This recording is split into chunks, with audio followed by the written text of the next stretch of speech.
নমস্কার বন্ধুরা, কেমন আছেন সবাই? গল্প যেখানে সত্যি চ্যানেলের আরো একটি নতুন গল্পে আবারও আপনাদের সকলকে স্বাগত জানাই। ছোট ভাইয়ের বিয়ে দেওয়া নিয়ে বউয়ের সঙ্গে তুমুল ঝগড়া হয়েছে কালীগতির। কালীগতি দত্ত কলকাতার বড় ব্যবসায়ী, কিন্তু ব্যবসার চেয়ে তার ধ্যান জ্ঞান ফুটবলেই। নিজের ফুটবল দলও রয়েছে। সেই দলের ক্যাপ্টেন ভাই বগলা। যেদিন শিল্ড ফাইনাল ম্যাচ, এদিকে সেদিনই বউয়ের গুরুদেব আসছেন বগলার জন্য এক সুপাত্রীর সন্ধান নিয়ে। ফাইনাল ম্যাচের আগে বগলার বিয়ে দিতে নারাজ দাদা। এমনই স্বার্থের সংঘাত চলছে স্বামী স্ত্রীর মধ্যে, এবং তার জেরে ঝগড়াও চলছে। অতঃপর দুজনেই পাশাপাশি ঘরে ছিটকিনি দিয়ে প্রতিবাদ ঘোষণা করেছেন। অ্যাকশন কাউন্টার অ্যাকশনের এমন টানাটানিতে ভাই পড়েছে মহা ফাপড়ে। পিংপং বলের মতো একবার দাদার কোর্টে যায় তো একবার বৌদির কোর্টে। কিন্তু এই তিনজনের মধ্যেকার এই ভ্রাতৃসুলভ কোন্দলের মধ্যে একটু যেন বেশি নজর কেড়ে নেন মাতব্বরি করতে থাকা উপস্থিত চতুর্থ ব্যক্তিটি। তিনি কালীগতির শ্যালক মহাশয় ঘণ্টেশ্বর। হ্যাঁ, ঠিক ধরেছেন। অরবিন্দ মুখোপাধ্যায়ের ধন্যী মেয়ে যাদের দেখা, তাদের কাছে এই দৃশ্যটা চির নতুন। সারা ছবি জুড়ে উত্তম কুমার মানে কালীগতি, সাবিত্রী চট্টোপাধ্যায় মানে কালীগতির স্ত্রী, জয়া ভাদুড়ী, মনসা, জহর রায়, গোবর্ধন চৌধুরী, সুখেন দাস ন্যাড়া প্রমুখ মূলধারার অভিনয় শিল্পীদের দাপট। এবং তাদের পাশেই সমান তালে বাঙালি শ্যালকদের চিরকালীন মাতব্বর চরিত্রের নিখুঁতভাবে চিত্রায়িত করেছিলেন তপেন চট্টোপাধ্যায়। ছবির সমস্ত অংশ জুড়েই তার ফোঁপর দালালির উজ্জ্বল উপস্থিতি।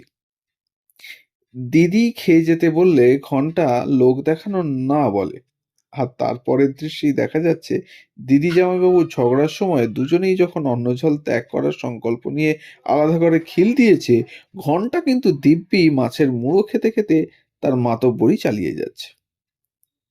ফার্স্ট এড বক্সে ডেটলের শিশিতে হুইস্কি আনাই হোক, বা ফাইনাল ম্যাচের আগে দুধে রেফারিকে হুইস্কি খাইয়ে মাতাল করে দেওয়া, দ্বিতীয়ার্ধে দলকে একের পর এক গোল দিতে দেখে গোল পোস্টে ঠেস দিয়ে ঘুমিয়ে কাটিয়ে দেওয়া, জোর করে বগলার মনসার বিয়ে দেওয়ার পর তারা বাড়ি এলে কালীগতির বকুনির ভয়ে রেকর্ডের দোকানে গিয়ে লুকোনো, তারপর মনসার রণচণ্ডী সম মূর্তির সামনে কালীগতিকেও পিছু হটতে দেখে দোকানদারকে সানাইয়ের রেকর্ড বাজাতে বলা, এবং ঘণ্টেশ্বরের এই সমস্ত কাণ্ড কারখানা যেন বগলা মনসার সদ্য ফুটে ওঠা প্রেম কিংবা বিয়ে ভেঙে দিতে কালীগতির তর্জন গর্জনের উপর নিখুঁত আইজিং অন দ্য কেক আমরা দেখতে পাই।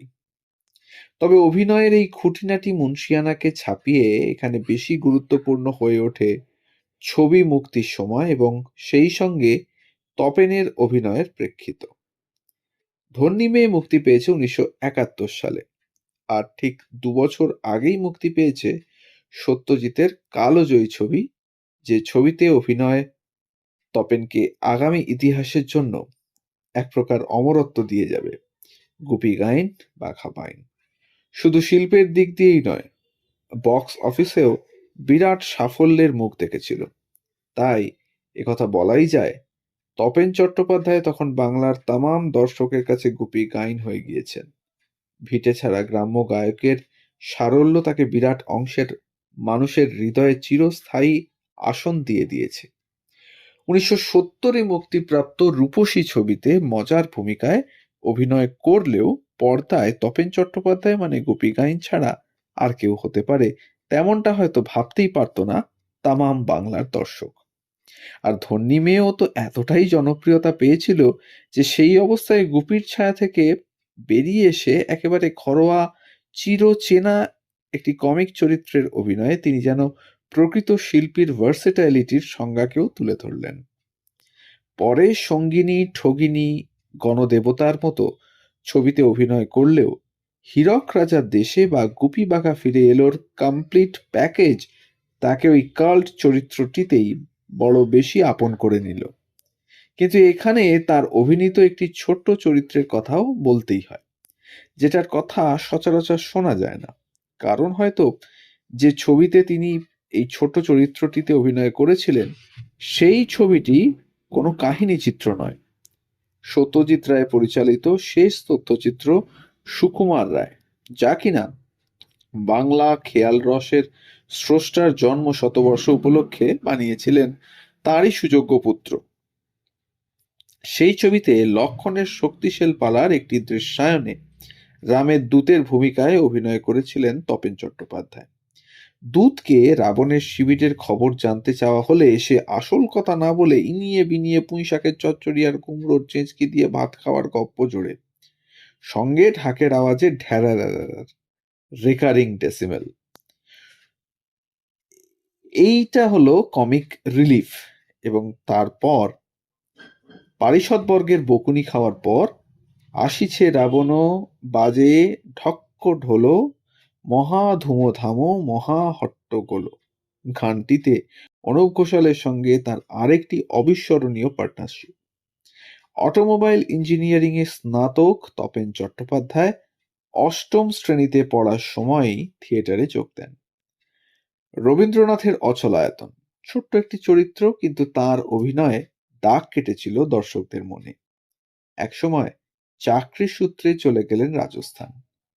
প্রতিদিনই 2 টাকা 2 আনা পারিশ্রমিক পেতেন, কিন্তু সেই চাকরি তার ভালো লাগছিল না। তাই কলকাতা ফিরেই চলে এলেন কবি সুভাষ মুখোপাধ্যায়ের স্ত্রী গীতা বন্দ্যোপাধ্যায়ের নাটকের দলে। তপেন চট্টোপাধ্যায়ের কাকা ছিলেন কবি বীরেন্দ্র চট্টোপাধ্যায়। সেই সুবাদে তাদের বাড়িতে প্রায় কবিদের আড্ডা বসত। সুভাষ মুখোপাধ্যায়, জ্যোতিরিন্দ্রনাথ মৈত্র, সমর সেনরা তো থাকতেনই, সঙ্গে থাকতেন সত্যজিৎ রায়। গুপির চরিত্রে প্রথমে সত্যজিৎ ভেবেছিলেন আভাস কুমার গঙ্গোপাধ্যায়কে, মানে কিশোর কুমারকে। কিশোর কুমারের সঙ্গে সত্যজিতের পারিবারিক সম্পর্কও ছিল। শুধু তাই নয়, গুপির ভূমিকায় কিশোর কুমার অভিনয় করলে তিনি নিজেই নিজের প্লেব্যাক করতেন। কিন্তু প্রযোজক পেতে সমস্যা হচ্ছিল সত্যজিতের।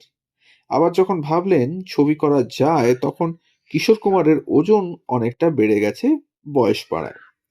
তাকে আর গুপির চরিত্রে মানাবে বলে মনে হয়নি সত্যজিতের। সত্যজিৎ রায়ের স্ত্রী বিজয়া রায় তার আমাদের কথা নামক স্মৃতিকথামূলক গ্রন্থে লিখেছেন, বাঘার চরিত্রে রবিকে, মানে রবি ঘোষকে নেওয়া প্রথম থেকেই ঠিক ছিল, কিন্তু গুপির চরিত্রে কাকে নেবেন মানিকবাবু ভেবে কিছুতেই ঠিক করতে পারছিলেন না।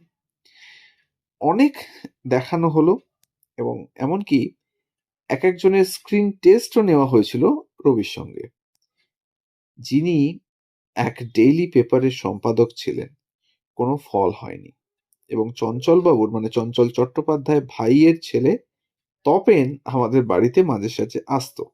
সন্দেশ পত্রিকার সঙ্গে প্রথম দিকে ছিল, এবং মানিকবাবু তার অভ্যাস মতো গুপির চরিত্রে যে ধরনের মুখ ওর চাই সেটা এঁকে রেখেছিলেন, এবং চেহারার মধ্যে একটা গ্রাম্য ভাব থাকবে, বেশি চালাক চটপটে নয়। ভাগ্যক্রমে একদিন তপেন আমাদের বাড়িতে এসেছিল, এবং মানিকের ঘরে ঢুকতেই মানিক ওর দিকে ফিরে স্থির দৃষ্টিতে তাকিয়ে রইলেন। এই তো পেয়ে গেছি। তপেন এর আগে মহানগর ছবিতে একটা ছোট্ট ভূমিকায় নেমেছিল।